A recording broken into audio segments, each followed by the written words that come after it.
plus commentables. Le chlamydia chez le nourrisson, c'est pas dans les parties génitales. Le nourrisson, c'est au moment où il naît. C'est-à-dire qu'au moment où il passe par les voies basses. Cette maladie sournoise et hypocrite peut avoir des conséquences importantes sur la santé. Chez les femmes, c'est une truc qui est silencieuse. Personne qui n'est pas dans la médecine va comprendre que c'est un microbe. Un microbe, donc, on ne détecte pas par les moyens normaux. Alors un enfant hyperactif a besoin de retrouver cette gaieté.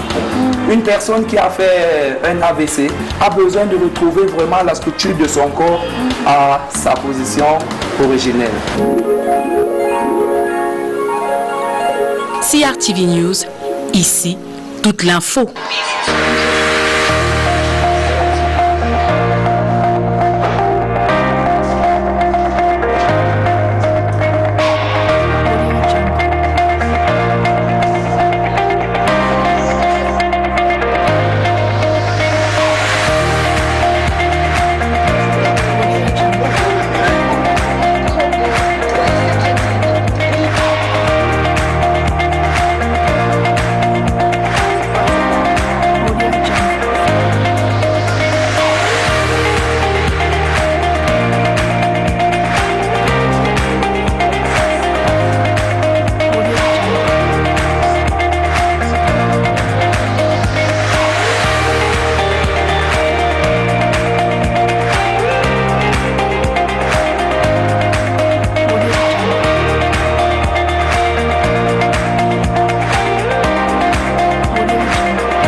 Days where you can speak your mother tongue or your mother language on Twilight is today, the 23rd of February. Why? Because we are commemorating the International Mother Day, which was celebrated on the 21st of February. And of course, I have some young Cameroonians in the house. You will be surprised to see just how they master their mother languages. I have with me our Remia. Hello. Hello, good evening. How are you? I'm fine, thank you. You're coming from the northwest region, precisely Akum. I am from Akum. And what do you speak there as your mother language? We just call it Akum language, the Akum language. And if I ask you to say hello to all those watching you in Akum right now, what would you say? Mawan Chata. Oh, Mawan Chata. I to say hello to all of you there. And we have another young Cameroonian, lui c'est Amadou Pascal. Il vient de l'extrême nord du Cameroun. Il parle tout pourri. Bonsoir Pascal. Bonsoir. Comment allez-vous? Moi, je me porte très bien, merci. Voilà. Et comment est-ce qu'on dit bonsoir en tout pourri? Bon, en fait, bonsoir en tout pourri, c'est Donawe. Donawe. Ouais. Voilà, on va dire Donawe à tous ceux-là qui nous regardent au Cameroun ou à travers le monde et qui parlent cette belle langue. Comment est-ce qu'on appelle? C'est le tout pourri, bien sûr. Oui, le tout pourri. Voilà. Vous êtes venu avec cette grande dame qui vous encadre. She's Kayum Fokwe Carol and she's the president of the association Reverend Citizens. Hello, ma'am. Hello. How are you? I'm fine, thank you. It's so nice to see young people coming together to promote, not only promote, but preserve these languages. You know, at the start of the program, I was saying that some people, and more in big cities, are shy. In Cameroon, we are talking about Cameroon because this is where we are. They're shy of speaking the mother language because they think it's for primitive people. But they should know that UNESCO says it's very important to start speaking your mother language from your early ages. That's from childhood. Yeah. So you tell them it's very important. Yeah, it's very important. And what UNESCO recognizes is that from the early stage we start with our mother tongue, and as time goes on we integrate other languages. That's why the theme this year is fostering multilingualism for inclusion in education and society. Yes. Now, I want us to take a break, and we're going to watch this beautiful report done by one of my colleagues, Steve Chega. He's talking about young Cameroonians who are engaged in learning, because we already have some of these languages in the school curricula. So we want to see this report and just enjoy how these young children learn different languages. Sur ce tableau, l'école des langues nationales grave ses lettres pour un programme. Apprendre à lire et à écrire sa langue maternelle. L'école du centre administratif l'expérimente depuis 2013. C'était ça, nous qui apprenions nos langues maternelles dès le bas âge. Parfois, ça nous aidait à l'école. Le ministère de l'Éducation de base compte actuellement 43 écoles expérimentales multilingues dans tout le pays. Plus précisément dans 4 régions, les Wondo dans le centre, le Bassa et le Douala dans le littoral, le Fufulde à l'extrême nord et le Gomala à l'ouest. Quelques langues parmi les 300 que compte le pays. La petite Clarence Foka est de cette école multiculturelle.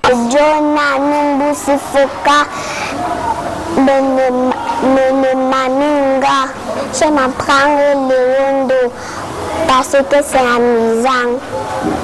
On chante, on danse lors de la leçon. Les langues maternelles sont des langues d'enseignement, véhicules de savoir. On l'a compris au département de langue et culture camerounaise de l'école normale supérieure, créée en 2008. C'est d'ici que sortiront les futurs enseignants de Clarence et ses camarades quand ils seront au lycée ou au collège. Ils apprendront à calculer dans plusieurs langues. Ils apprendront les cultures nationales camerounaises à travers proverbes, contes, épopées, chants, rites, traditions.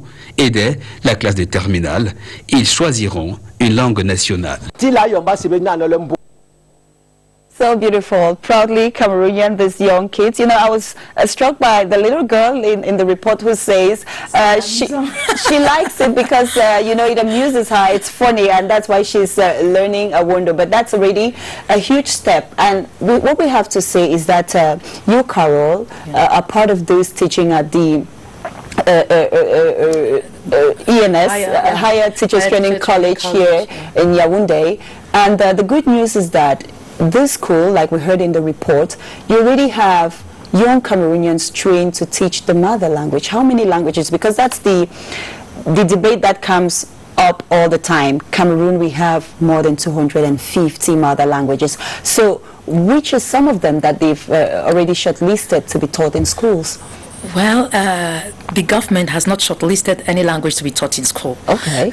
At ENS, what we do is every academic year, when students are admitted, when we have more than one student speaking the same language, we create a language group for them, and we provide teachers to teach them that language. And others who are alone speaking their languages, they enter in a group called auto-alphabetisation. So they auto-train themselves, and we give them the necessary tools to do that. Okay. And apart from that, there are other subjects, many other subjects, to make them build themselves and become teachers of these Cameroonian languages and cultures. Beautiful languages, of course, that we have. Now, our Remia, you come from Greenhills Academic Complex. Do you have these special classes in your school where you're taught the mother language? No, we do not have the special classes, but our school have different type of clubs, such as the health club, the journalism club, art and craft, where they organize and also have different activities within themselves that are very entertaining. But you are a part of the Reference Citizens Association, where you study local languages? Yes. And now, where did you start learning your mother tongue? I heard you speak Akum here. It's okay. Is it from home with mom? Was it easy? Was it complicated at the start? It was not complicated. It was not complicated because actually I can say it was with me. I grew up there. I spent some of my time there. So during that time, I just find myself in it. Just find myself that I can speak the language and I can write it too. Oh wow, that's good. She can write it too. Carol, you know, being in the rural areas or the rural settings, they would say it's always almost just normal for the kids to speak the mother language. The difficulty will come with kids who are probably in big cities like Yaoundé, Douala, maybe even Bafoussam or all those other big cities. Now, when it happens like this, what should the parents do? Because most of the time they too are very busy, but they should promote and preserve this culture by speaking the local languages to their kids. What would you advise them to do? Well, first of all, I want to thank the government because these languages are already taught in schools, as we heard in that report. So in many of those schools, Lycée Leclerc and some primary schools with the Elan project, those languages are taught. Now, the parents at home who don't have time for their children, we also have what we call language committees. There are language committees for many of those languages. So they just have to inquire and know where is their language committee. And most of those language committees teach these local languages to students. Mine, for instance, which is a Romala language, every... Where's that from, Romala? Romala is from Banjul, in the West region. So during holidays, we always have one month during which we gather all our children in Cameroon and out of Cameroon and teach them those languages. Okay, and apart from that, at the level of reference citizens, we have created what we call Pitango clubs in these schools in order to help these students. For instance, at Greenhills Academy Complex, where the local languages are not yet taught. We have implemented this Pitango club, and within these clubs, these children learn their languages. They do many activities, yes, to make them become reference citizens, and among those activities, they also learn their languages and they speak their languages. Maintenant, Madou Pascal, comment est-ce que vous avez appris à parler votre langue maternelle? Est-ce que c'est avec maman? Est-ce que c'est pendant les vacances, comme on sait très bien que pendant les vacances, des fois, on a des groupes où on peut passer du temps, on apprend ces langues nationales. Est-ce que ça a été le cas? C'était quoi pour vous? Bon, pour moi, en fait, j'ai d'abord beaucoup grandi plus avec ma maman. Bon, maintenant, nous sommes allés au village. Bon, en fait, mon enfance était au village, plus précisément en côté. Bon, ma grand-mère maternelle me parlait évidemment le pata. Bon, c'est là alors que j'ai appris, je me suis adapté. Bon, en fait, c'est pour moi comme ça. Et c'est important parce que c'est la maman, la grand-mère qui revient. Et c'est pratiquement la même chose chez moi. Par exemple, moi j'ai un parent qui vient du nord-ouest, l'autre qui vient de l'ouest. Et c'est la maman qui vient de l'ouest. Et puis elle va te demander, on grandit comme ça à la maison, it's to get a bucket, it's to get a spoon, it's to go... Au début, on ne comprend pas, mais she will say something and yes, and then if she says it in the mother language, you don't understand. She helps you now probably in French or in English. So I think parents should do that. There is maybe no excuse that we are in Yaoundé. She insisted because my mother is, her language is Ndanda, spoken in Bamena, Bangu, yes, and my father is from Banjul. Yes, so my mother always spoke her language, and my father his language. So that's how it was at home. Yeah, and so there is no problem also. Now it makes us talk about the fact that children who come from mixed homes, where you have one parent and another parent, it is no excuse. The mom can speak her language, the dad can speak his language, or the moms, because they are very smart. My mom, for example, she speaks my dad's language and her language, and so you can just tell these children every day something, and before you know it, don't mind. That's what the teachers would tell us. Don't get worried about the kids. They are very smart. So just give them as many language as you can, and you will be surprised to see what they can take and how they will reproduce it. Now let's take another report. This time we are going to the South region, where Polycarp Atier witnessed this celebration for the 2021 year in this part of the country. The education family and students from different schools around town assembled at the premises of the government high school Bolova to showcase their savoir-faire and their capacity to speak and understand themselves using the Bulu, which is a dominant mother language in the South region. Cultural display, fashion parade, drama, poems and sketches using the Bulu vernacular, as well as the exhibition of traditional cuisine and works of art were at the center of the activities that mark this year's International Mother Tongue Day, pegged under the theme Fostering Multilingualism for Inclusion in Education and Society. Given its importance in a society's development, the South Regional Delegate of Secondary Education, Micheline Serge Mbita, while presiding over the commemorative ceremony, urged school authorities to beef up the teaching of the mother tongue in schools. National languages are very important. You know, we need to preserve our identity. We need to know where we come from and the culture of our region. So we need to teach national languages to our children in order to preserve what our ancestors gave us in heritage. At the end of the event, the students expressed the desire to be more versed with their mother tongues, which they say is a major tool for integration.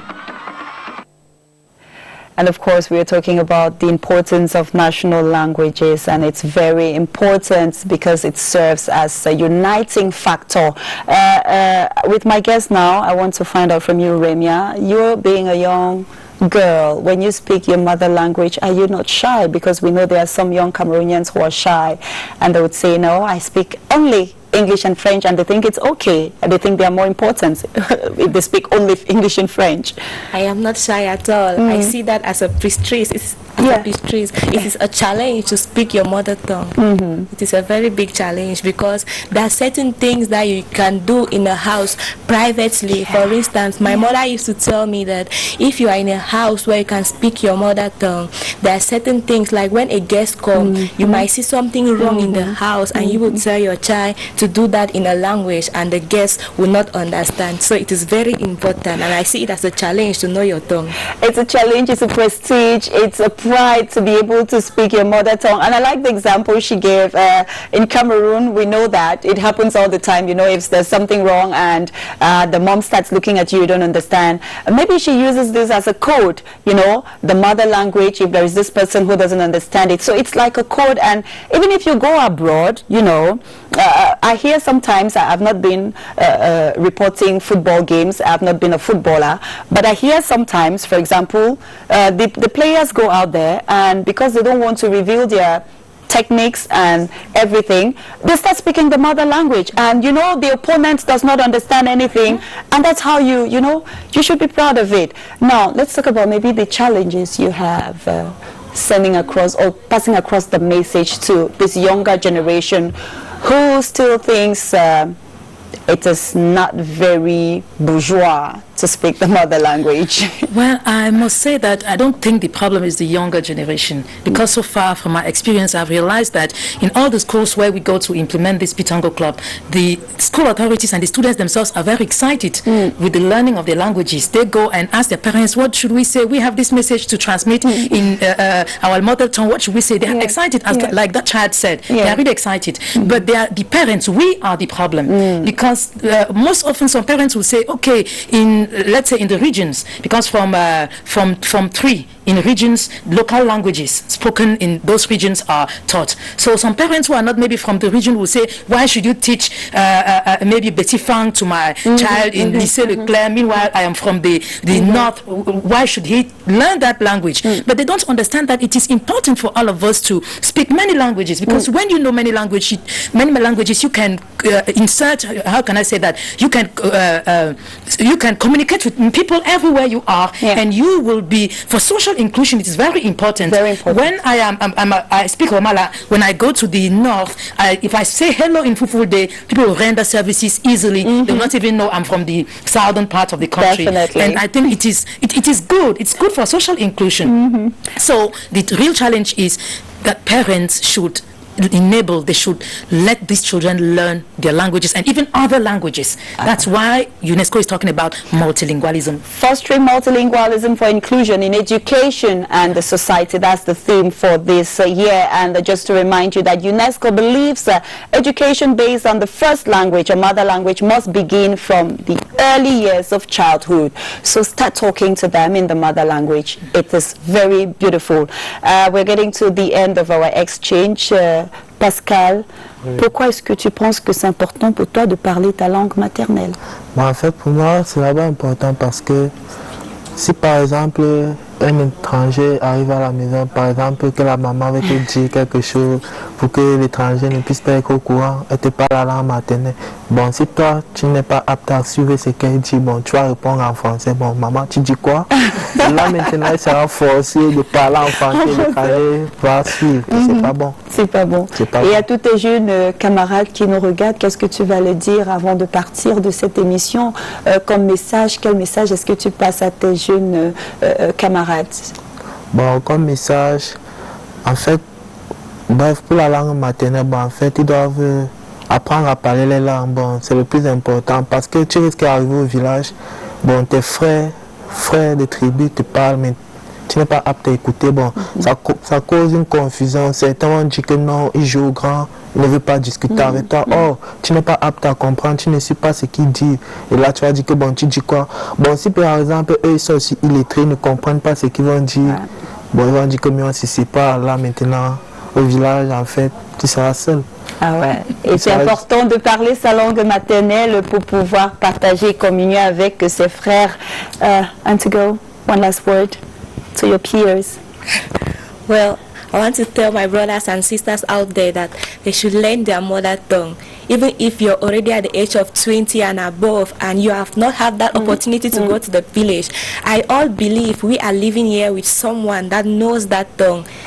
Pressurize that person to help you know your mother tongue because it is very, very important, not only with you, but it helps you to keep your culture functioning, because as oral history goes, that is something that you're going to tell your own children, and they'll be very excited to know at least my mother came from somewhere and I can also speak that. So it's very exciting to educate someone on something you know. I plead on our parents to teach our sisters and brothers at home their language so that they should be proud as I am. Thank you so much. And one last word before we go. You said there is a group here in Yaoundé, Obili, because I'm sure most parents are listening. Yeah, in French it's Anaklak.